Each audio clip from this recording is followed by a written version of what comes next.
विश्वास है। साथियों, मुद्रा योजना, ड्रोन दीदी, विश्वकर्मा योजना, इसने भी नई संभावनाओं को जन्म दिया है। साथियों, हमारी संस्कृति, हमारी विरासत, उसके प्रति हम जितना ध्यान केंद्रित करेंगे, दुनिया के लिए आकर्षण का केंद्र बनेगा। और इसलिए हम उन दिशा में, और मैं मानता हूं भारत के लिए टूरिज्म एक ऐसा एवेन्यू है जो गत शताब्दी में हमें कभी, आज से लेकर के पीछे के 100 साल में कहूं, ऐसा अवसर नहीं मिला है जैसा आने वाले 25 साल में मिलने वाला है। दुनिया भारत की तरफ मुड़ने वाली है। अब हमारा काम है हम इसके लिए आवश्यक व्यवस्थाओं को विकसित करें, हमारी विरासत के प्रति हम हमारा पर्यटन का विकास करते हुए एक विन विन सिचुएशन का हम फायदा उठाएं, और उसमें बहुत अधिक निवेश की संभावनाएं मैं देखता हूं। और ये ऐसा क्षेत्र है जिसमें हर स्तर के लोग कमाते हैं। गरीब से गरीब आदमी भी कमाता है और बड़ी बड़ी होटल वाला भी कमाता है। हर कोई इसमें कमाता है और हमने टूरिज्म के हम बल देना चाहते हैं। बहुत पोटेंशियल है। आज जो इंफ्रास्ट्रक्चर के क्षेत्र खुले हैं, इसका फायदा उसको मिलता है।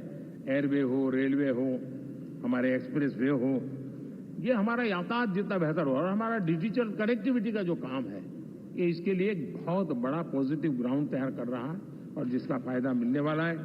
और जो वोकल फॉर लोकल और रीजनल टूरिज्म, इसको एक बल देने का काम है। साथियों, अब दुनिया एक नए युग में प्रवेश रही है। जिस समय औद्योगिक क्रांति हुई, उस समय हम गुलामी के दौर से गुजर रहे थे। तो औद्योगिक क्रांति का जितना फायदा लेना चाहिए हम नहीं ले पाए। अब एक नया युग शुरू हो रहा है, हरित युग, ग्रीन एरा।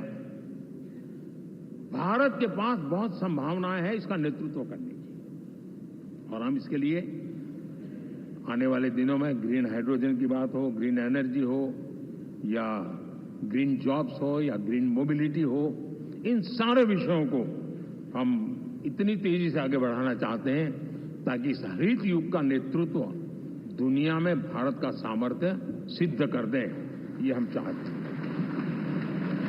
साथियों, इसी सिलसिले में इस 5 जून को जब पर्यावरण दिवस था, 4 जून को नतीजे आ गए थे, तो उसी दिन मेरे मन में एक विचार आया कि कार्यक्रम 5 जून को हमने आरंभ किया, एक पेड़ मां के नाम। हर किसी को मां के प्रति श्रद्धा होती है, और मैं भी देशवासियों को कहूंगा कि आने वाले समय में कभी आपकी माताजी का जन्मदिन हो, क्या कोई और शुभ दिन हो, अपनी मां के नाम पर एक पेड़ लगाइए। और मां जीवित है तो साथ लेकर जाइए, उनकी फोटो आप सोशल मीडिया में अपलोड कीजिए, और मां नहीं है तो उनकी फोटो रख करके एक पेड़ लगाइए, और वो अपनी मां का भी सम्मान होगा और धरती मां की सेवा होगी। हम इन 2 माताओं की सेवा करें। साथियों, एनडीए, अब भारत आइसोलेशन में नहीं जी सकता।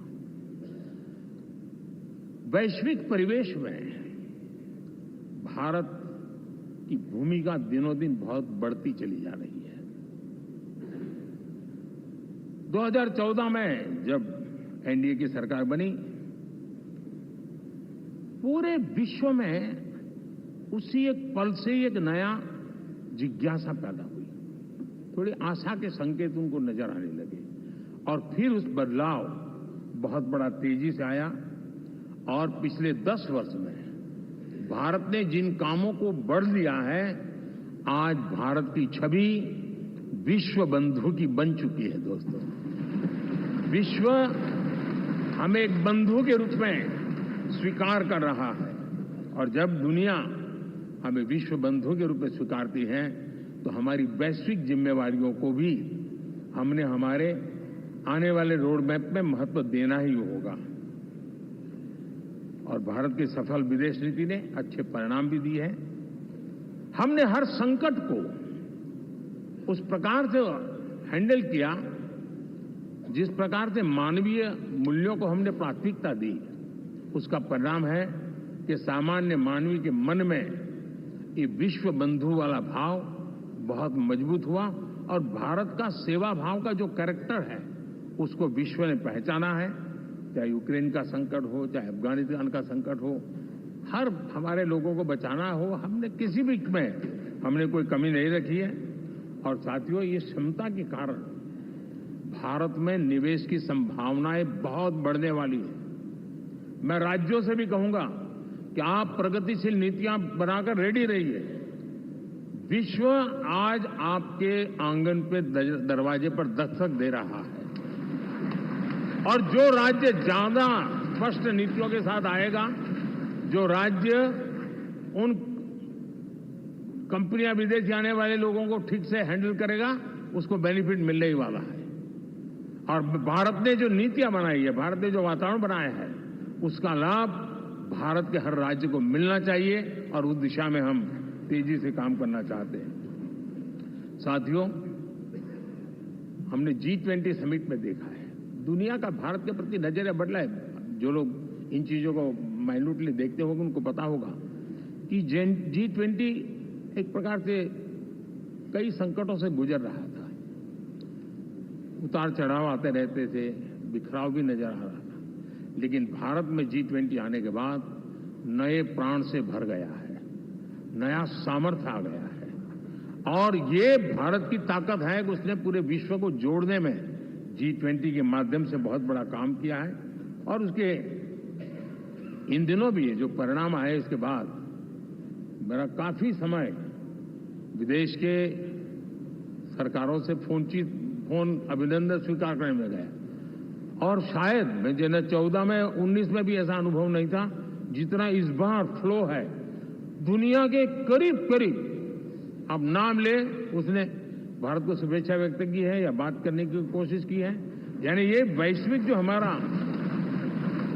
ताकत है उसका परिचय करवा रहा है। और उसके कारण मैं मानता हूं कि विश्व में हमारा सम्मान और साथ साथ भारत में निवेश, ये दोनों संभावनाएं बढ़ रही है। साथियों, हमारे संविधान का 75वां वर्ष है। हम चाहते हैं कि संविधान हमारी संवैधानिक संस्थाओं का संरक्षण भर इसके मात्र के लिए है, ऐसा नहीं, कोई अदालत में धाराओं का उपयोग करके काम करने के लिए नहीं है। ये एक हमारी भावना है, हमारा स्पिरिट है। और हमें इस 75 साल को ऐसे मनाना है ताकि हम संविधान के स्पिरिट को जन जन तक पहुंचाएं। हर जन को संविधान की जो भावना है, कर्तव्य की भावना है, अनेक बातें ऐसे बातें, उन सब प्रति समर्पण उसका बढ़े, उस दिशा में हम काम करना चाहते हैं। साथियों, छत्रपति शिवाजी महाराज के राज्याभिषेक के 350 वर्ष के उत्सव में देश आज रंगा हुआ है। और हमारे लिए सबसे बड़ी प्रेरणा है क्योंकि उसमें राष्ट्र प्रथम की भावना है। छत्रपति शिवाजी महाराज को याद करते ही राष्ट्र प्रथम की भावना हमें मजबूती देती है। और इसलिए हम देश में इसी एजेंडा को आगे रखते हुए, और जब इसी समय 350 साल का पर्व आया है, तो हमें अपनी पॉलिसी और परफॉर्मेंस और सामान्य मानवी का जीवन बेहतर करना है, उसमें जरा भी विलंब नहीं करना है। साथियों, विकास की सारी तैयारियां, रोड मैप लेकर को हम चलेंगे ही, चल रहे हैं। लेकिन साथ साथ हम नए नए सांसद आए हैं, कुछ पुराने सांसद हैं, कुछ ज्यादा अनुभवी सांसद भी हैं। आप देखते हैं कि इन दिनों पिछले 2 दिन से आप टीवी पे देखते होंगे, एक भी सच्चाई मुझे उसमें नजर नहीं आई। कोई ये कह रहा है, कोई वो कह रहा था, सब मैंने कहा भी जरा पूछो तो जानकारी लाते कहां से, गपगोले चला रहे, किसी के खाते में कुछ भी डाल करके चल रहा है। मतलब ये थोड़े दिन, क्योंकि 10 साल से ऐसे अवसर नहीं मिले हैं, तो शायद ये उबाल जरा ज्यादा रहेगा। लेकिन आप मान के चलिए जी, ऐसे लोग कोई पहुंचेंगे, बस साहब मेरा अच्छा संबंध है, मंत्री में आपका नंबर कर सकता हूं, आया हमें भी पता नहीं होता यार। हो सकता है मिनिस्टर बनने का ये रास्ता होगा तो हम भी गलती से उसका हाथ पकड़ लेते हैं और वो पता नहीं वो किस खाई में डुबो देता है। कभी कभी तो शायद अब तो टेक्नोलॉजी ऐसी है कि हो सकता है मेरे सिग्नेचर से कोई लिस्ट बाहर निकल जाए कि ये मंत्री बन गए। हो सकता है कोई बुद्धिमान डिपार्टमेंट भी बांट दे। तो आजकल कई लोग सरकार बनाने में लगे हुए हैं,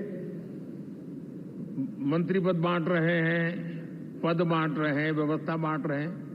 मैं आपसे आग्रहपूर्वक कहता हूं, और जो मोदी को जानते हैं, ये सारे प्रयास निरर्थक है वे।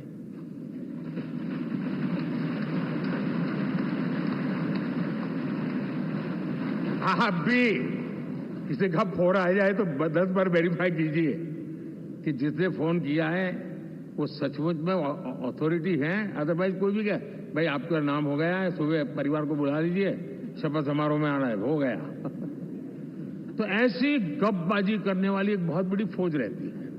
कुछ लोग आदतन करते रहते हैं, कुछ लोगों को मजा आती है इसलिए, और कुछ लोग बद-इरादे से करते हैं। मेरा सभी सांसदों से आग्रह है कि हम इन सारे षड्यंत्रों का शिकार न बने। दूसरा, हमारे जो इंडिया अलायंस वालों ने इस चुनाव में फेक न्यूज में एक्सपर्टाइज कर लिया, डबल पीएचडी कर लिया उन्होंने, वो शायद इसका भरपूर उपयोग करेंगे। हम कृपा करके इन चीजों से दूर रहें, अफवाहों से दूर रहें। ये जो टीम बैठी है वो अनुभवी टीम है, मुझे भी सही सलाह देने वाली टीम है, और इसलिए टीम मिलकर के बहुत सही निर्णय करने वाली है। कृपा करके ब्रेकिंग न्यूज के आधार पर देश चलेगा नहीं, ये मान के चलिए।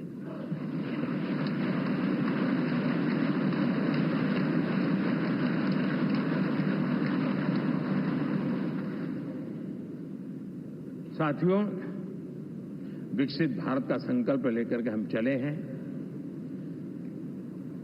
3 नंबर की इकोनॉमी पहुंचना मैं जानता हूं, निश्चित रोड मैप के साथ उसको हम पार करने वाले हैं। और